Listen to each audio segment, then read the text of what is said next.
অন্তর্বর্তীকালীন সরকারের মন্ত্রিসভার প্রথম কর্মদিবসে সচিবালয়ে এসেছেন বেশিরভাগ উপদেষ্টা। স্বচ্ছতা, জবাবদিহিতা নিশ্চিত করার উপর জোর দেন তাঁরা।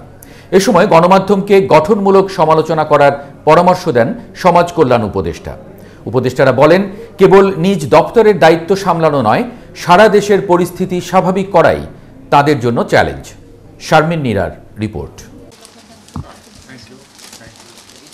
প্রথম কর্মদিবসে সচিবালয়ে স্থানীয় সরকার ও পল্লী উন্নয়ন উপদেষ্টা হাসান আরিফ আসার পরেই শুভেচ্ছা জানান কর্মকর্তারা। ৭১-এর মুখোমুখি হয়ে বললেন, প্রথম দিন তাই মন্ত্রণালয়কে বুঝতে চান। আজকে আমি বুঝিনি যে অ্যাকচুয়ালি মিনিস্ট্রির কাজটা কি।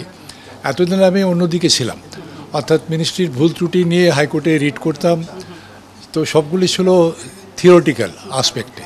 তো now I am in the area, বা আমি এখন ওই প্র্যাকটিক্যাল ফিল্ডে আসছি। কথা বলেন মৎস্য ও প্রাণী সম্পদ উপদেষ্টা। বলেন, ডিম দুধের মতো পণ্যের দাম বাড়ে সিন্ডিকেট ও চাঁদাবাজির কারণে। ভবিষ্যৎ প্রজন্মকে বাঁচাতে ভেজালমুক্ত খাবারের বিকল্প নেই। আমরা শুধু পোলট্রি ফার্ম করে ডিমের সরবরাহ বাড়ানো দিয়ে আমাদের সমাধান না, কারণ পোলট্রি ফার্ম একরকম দেয়, যেটার মধ্যে অনেক সমস্যাও আছে। কিন্তু যদি আমি গ্রামীণ নারীদের মাধ্যমে আমি হাঁস মুরগি পালন বাড়াতে পারি, তাহলে সরবরাহ বাড়লে কিন্তু এটার দাম কমবে। সমাজ কল্যাণ ও পরিবেশ উপদেষ্টা জোর দেন স্বচ্ছতা ও জবাবদিহিতা নিশ্চিতের উপর। একটা হচ্ছে অস্বচ্ছতা যেখানে আছে সেটা আমরা দূর করব, স্টেক হোল্ডারদেরকে আমরা অংশীদার করব যাতে করে স্বচ্ছতাটা তৈরি হয়। প্রত্যাশা হচ্ছে যত তাড়াতাড়ি কাজটা শুরু করা, সামগ্রিক প্রেক্ষাপটে একটু স্থির হয়ে আসলে কাজটা শুরু হবে। এদিকে চিরায়ত নিয়মে গার্ড অব অনার দেওয়া হয় স্বরাষ্ট্র মন্ত্রণালয়ের উপদেষ্টাকে।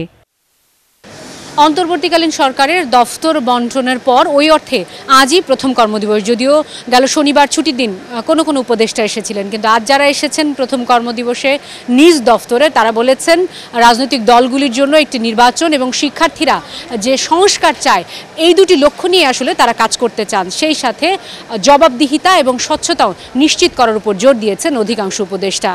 তবে তাদের সময়কাল কতদিন হবে, কিংবা এই ক্যাবিনেটের কলেবর বড় হবে কিনা, সেই প্রশ্ন আসলে থেকেই যাচ্ছে। শারমিন নীরা, ৭১, ঢাকা।